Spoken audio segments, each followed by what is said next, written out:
യൂദ, നീ എന്താണോ ചെയ്യാനിരിക്കുന്നത് അത് വേഗത്തിൽ ചെയ്യുക. നീ അത് പെട്ടെന്ന് ചെയ്താലേ എന്നെ പിതാവ് ഈ ഭൂമിയിലേക്ക് അയച്ച കാര്യം പെട്ടെന്ന് നടക്കത്തുള്ളൂ. എല്ലാ യൂദമാർക്കും നന്ദി. യൂദ ഇല്ലെങ്കിൽ ക്രൂശിക്കപ്പെടത്തില്ല, ക്രൂശിക്കപ്പെട്ടില്ലെങ്കിൽ അടക്കപ്പെടത്തില്ല, അടക്കപ്പെട്ടില്ലെങ്കിൽ ഉയർത്തെഴുന്നേൽക്കില്ല, ഉയർത്തെഴുന്നേറ്റില്ലെങ്കിൽ സ്വർഗാരോഹണം ചെയ്യാൻ പറ്റില്ല. എന്റെ മേളിൽ കിടക്കുന്ന വാഗ്ദത്തങ്ങൾ പെട്ടെന്ന് നടപ്പിലാക്കാൻ ദൈവം അനുവദിക്കുന്ന എല്ലാ യൂദമാർക്കും നന്ദി.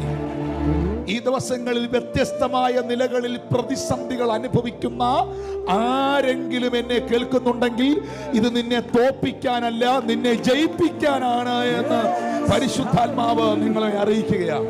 എല്ലാ തോൽവികൾക്കും നാഥാ നന്ദി. നിന്റെ